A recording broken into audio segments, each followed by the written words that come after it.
কোরবানি যাদের উপর ওয়াজিব হয়েছে, কোরবানি দেওয়ার জন্য কিছু নিয়ম কানুন রয়েছে। যেমন অনেকে আমরা যৌথভাবে কোরবানি দেই কিনা, তো সেক্ষেত্রে আমাদেরকে অবশ্যই খেয়াল রাখতে হবে যে জন্তু কোরবানি দেব এটা কি ধরনের প্রাণী, ছোট নাকি বড়। তো মোটামুটি ফিকার কিতাবে দৃষ্টিপাত করে দেখা যায় 6টি প্রাণী দ্বারা কোরবানি করা জায়েজ। কয়টি? 1 নম্বর হচ্ছে ছাগল দ্বারা কোরবানি করা জায়েজ, সেটা নর হোক বা মাদি হোক, এর মধ্যে কোনো কি নেই, তফাৎ নেই। 2 নম্বর ভেড়া দ্বারা কোরবানি করা জায়েজ। 3 নম্বর দুম্বা দ্বারা কোরবানি করা জায়েজ। 4 নম্বর গরু দ্বারা কোরবানি করা জায়েজ। 5 নম্বর মহিষ দ্বারা কোরবানি করা জায়েজ। 6 নম্বর উট দ্বারা কোরবানি করা জায়েজ। উল্লেখিত প্রাণী ছাড়া বন জঙ্গলে বসবাসরত যেগুলো প্রাণী আছে সেগুলো দ্বারা কোরবানি করা ফিকার কিতাবে লিখছে জায়েজ নেই, সহি হবে না।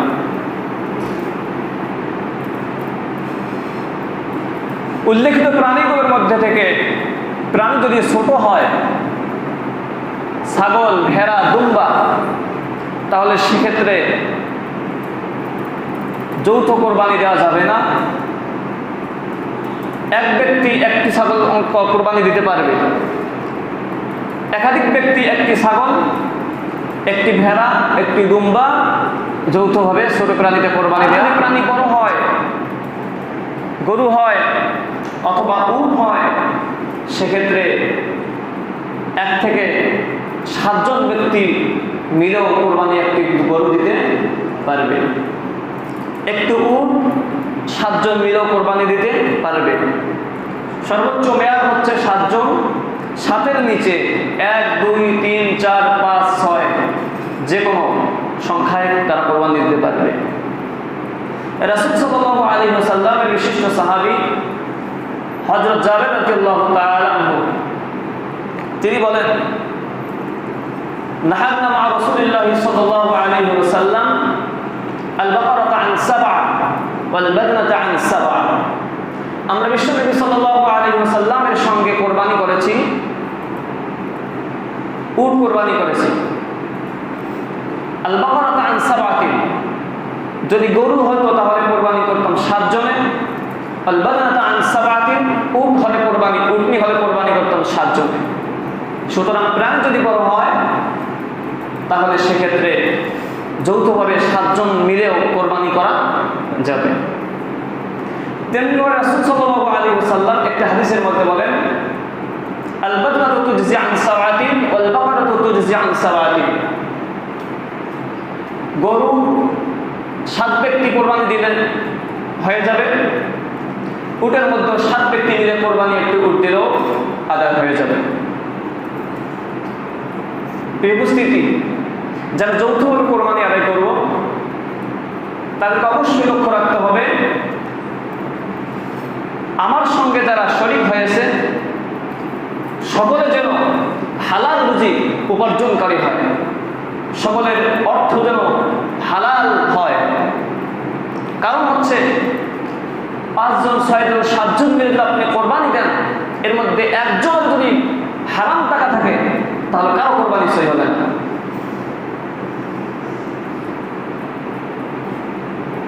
এজন্য একসঙ্গে কোরবানি করতে গিয়ে আমরা অবশ্যই লক্ষ্য রাখবো আমার সাথে যেন কেউ হারাম সম্পদ দিয়ে আমার সঙ্গে অংশীদারিত্ব করতে না পারে।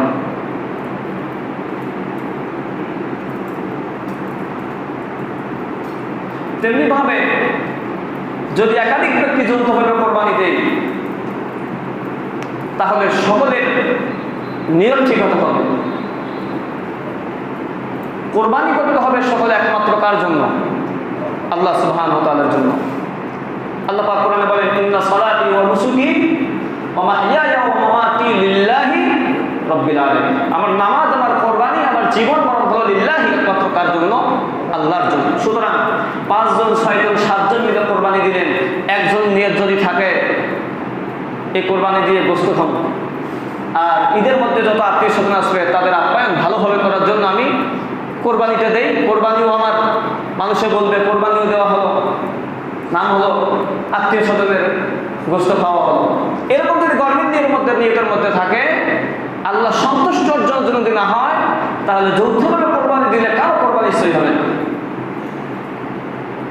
এই জন্য ভাইরা আমার, আপনি নিয়ত করবেন কিসের জন্য? কোরবানি আল্লাহর সন্তুষ্ট অর্জনের জন্য।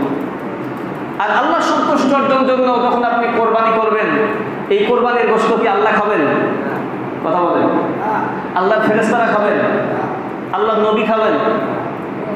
কেউ খাবেন না। গোশত আপনি আল্লাহর জন্য কোরবানি করবেন, আপনিই খাবেন, আপনার আত্মীয় স্বজনকেই খাওয়াবেন, এলাকাবাসীকেই খাওয়াবেন, কিন্তু নিয়তটা করতে হবে কার জন্য? সন্তুষ্টি, আল্লাহ সন্তুষ্টি।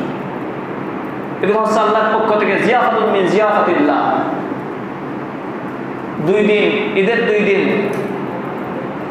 এই ঈদের মধ্যে যে খানা পিনা, এগুলো হচ্ছে আল্লাহর পক্ষ থেকে আমাদের মেহমানদারি, বলি সুবহানাল্লাহ। এই জন্য আমরা খাইতেছি কিন্তু সওয়াব আবার পাইতেছি।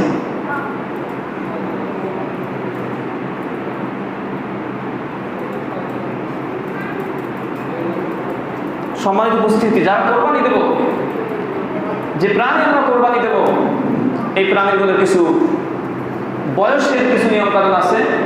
যেমন যদি প্রাণী ছোট হয়, ছাগল অথবা ভেড়া অথবা দুম্বা হয়, তাহলে এর বয়স কমপক্ষে 1 বছর হতে হবে। আর যদি গরু হয়, মহিষ হয়, তাহলে তার বয়স কমপক্ষে 2 বছর হতে হবে। আর যদি উট হয়, তাহলে তার বয়স কমপক্ষে 5 বছর হতে হবে। এর চেয়ে যদি কম হয়, তাহলে সেই প্রাণী দ্বারা কোরবানি করা সহি হবে না। এই যে প্রাণী কোরবানি করার সময়, জন্তু করার সময় তার বয়স দেখে যাচাই করে আমরা জন্তু কোরবানি জন্তু করে করব। জন্তুর মধ্যে কিছু দোষ ত্রুটি রয়েছে, যে সকল দোষ ত্রুটি থাকলে কোরবানি করা সহি হয় না। যেমন কোরবানির জন্তু যদি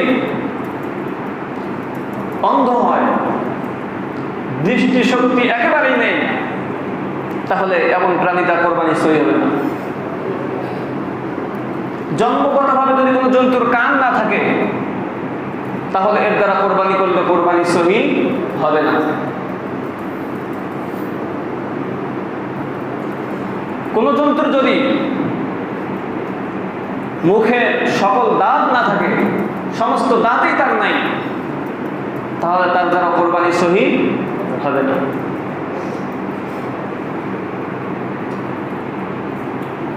যদি কোনো জন্তু জিহ্বা,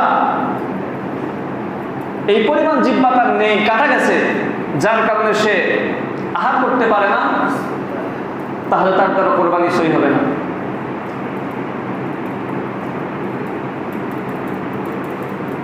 তবে হ্যাঁ, ফিকার কিতাবের একটি মূলনীতি হচ্ছে লিল আকতারি হুকমুল কুল, অধিকাংশের উপর ভিত্তি করে বিধান জারি হয়। সেক্ষেত্রে যদি কোনো দেখা যায় কোনো একটি জন্তুর দাঁত কিছু ভেঙে গেছে আর কিছু দাঁত মুখের মধ্যে রয়ে গেছে, তাহলে করণীয় হচ্ছে দেখতে হবে আপনাকে তার দাঁতগুলো যেগুলো পড়ে গেছে সেগুলো বেশি নাকি যেগুলো রয়ে গেছে সেগুলো বেশি। যদি দেখা যায় বেশি দাঁত মুখে আছে, কম সংখ্যক কিছু দাঁত পড়ে গেছে, তাহলে তার দ্বারা কোরবানি করাতে হবে, সহি হবে। কোন জন্তু যদি কান কাটা যায়, দেখতে হবে যদি তার কান যতটুকু কাটা গেছে সেটা যদি পুরা কানের 1/3 অথবা তার চেয়ে বেশি হয়ে থাকে, তাহলে তার দ্বারা কোরবানি সহি হবে না। এর চেয়ে যদি কম কাটা যায় কান, তাহলে তার দ্বারা কোরবানি সহি হবে। ঠিক তেমনি ভাবে কোনো প্রাণীর যদি জন্তুর যদি লেজ না থাকে, লেজ কাটা গেছে, তাহলে এর দ্বারা কোরবানি করা সহি হবে না।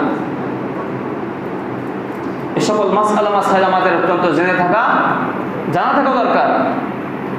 আর আমি অত্যন্ত আপনাদেরকে আরজ করব, মাসআলা মাসাইল আমরা যাচাই বাছাই করে সেগুলোর উপর আমল করব, এবং মাসআলার ক্ষেত্রে যে কোনো ব্যক্তির কথা মানা যাবে না। কারণ হচ্ছে এই ফতোয়া এবং মাসআলা মাসাইল দেওয়ার অধিকার শুধুমাত্র শরীয়তের পক্ষ থেকে যাদেরকে অনুমতি দেওয়া হয়েছে, ফিকহের উপর যারা ডক্টরেট নিয়েছে, ফিকহ শাস্ত্রের উপর যারা গবেষণা করেছে, রিসার্চ করেছে, তাদের থেকে আমরা মাসআলার সমাধান নেব। সম্মানিত উপস্থিতি, বলছিলাম কোরবানির জন্তুর গুণাগুণ। এজন্য যদি কোনো প্রাণী এমন দুর্বল যে সে মোটেই চলতেই পারে না, আপনি কোরবানি করার জন্য জন্তুকে নিয়ে যাবেন, তো নিজে একাই হেঁটে হেঁটে যেতে পারে না, তার 4 পার মধ্যে 3 পা দিয়ে চলে, চতুর্থ পা মোটেই মাটিতে লাগাতে পারে না। চতুর্থ পা দিয়ে যদি মোটেই চলতে না পারে, তাহলে এমন প্রাণী দ্বারা কোরবানি সই হবে না। তবে হ্যাঁ, একটি পা একটু সামান্য সমস্যা, সে মাটিতে রাখে এবং স্বাভাবিকভাবে চলতে পারে, তাহলে তার দ্বারা কোরবানি সহি হয়ে যাবে।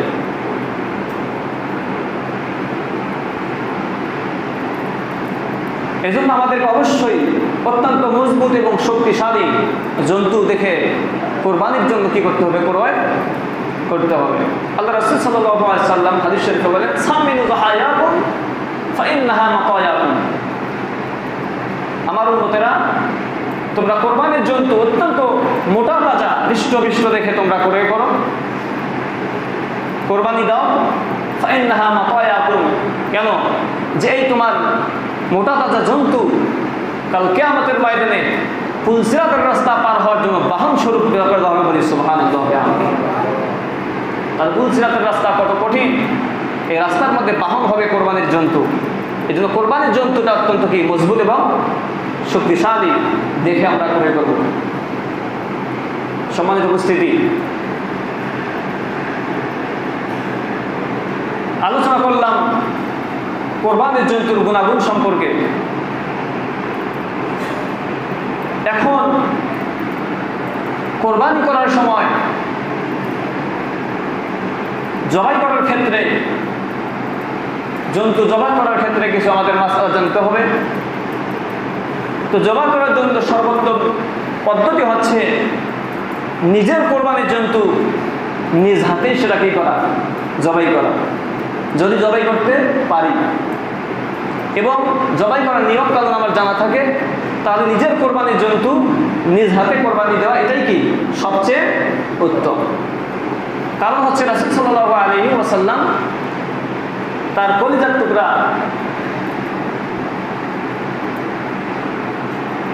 জান্নাতের নারীদের সর্দারিনী মা ফাতেমা রাদিয়াল্লাহু তাআলা আনহাকে রাসূল সাল্লাল্লাহু আলাইহি ওয়াসাল্লাম উদ্দেশ্য করে বলেন, কুমি ফাশহাদি উযহিয়াতাক। আমার কলিজার টুকরা মা ফাতেমা, তুমি তোমার নিজের কোরবানি যখন জবাই করো তো নিজে উপস্থিত থাকো। ফাইন্নাহু ইউগফারু লাকি,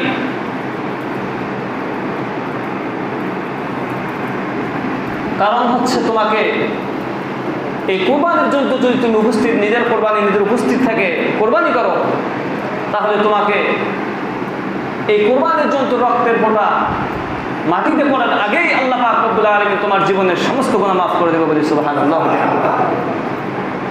এজন্য ধার খরচ করে হুজুর নিয়ে এসে যে আপনাকে কোরবানি দিতে হবে, এটা কোনো কি জরুরি বিষয় নয়। যদি নিজে পারেন তাহলে নিজের কোরবানির জন্তু নিজ হাতে কোরবানি করা এখানে সবচেয়ে বেটার। তবে হ্যাঁ, আপনি যদি না পারেন তাহলে অন্যের মাধ্যমে কোরবানি করাইতে পারবেন। জবাই করার আগে অবশ্যই ছুরিকে ধার দিয়ে নিতে হবে, ধারালো ছুরি দিয়া কোরবানির জন্তু জবাই করতে হবে। আমরা অনেক সময় অত্যন্ত ভোতা, যে ছুরির মধ্যে কোনো ধার নেই এমন ছুরিটা কি করি, জন্তুকে জবাই করি, এতে প্রাণের কষ্ট হয়।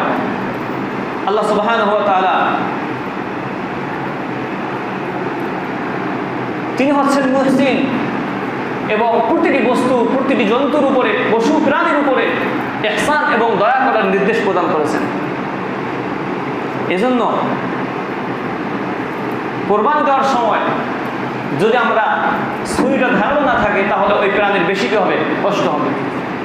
এক সাহাবী এরকম জবাই করার সময় কোরবানির জন্তু মাটিতে শোয়ে এরপরে ছুরি ধার দিতে গেছে। আল্লাহ রাসূল সাল্লাল্লাহু আলাইহি ওয়াসাল্লাম এই অবস্থা দেখে তাকে হুঁশিয়ার করলেন, হাল্লা হাদাতাহু ক্বাবলা আন তারজা। এ আমার সাহাবী, ওই কোরবানির জন্তুকে মাটিতে শোয়ার আগে তুমি কেন ছুরি ধার নিয়ে নাও নাই? এজন্য আমাদেরকে কোরবানি করার, জবাই করার আগে কি করতে হবে, ছুরি ইত্যাদি ধার দিয়ে ভালোভাবে ধার দিয়ে নিতে হবে। ভোতা ছুরি দ্বারা জন্তু কোরবানি করা এটা মাকরুহ। এরপরে জন্তু জবাই করার পরে কোরবানির মাংস, গোশত এগুলো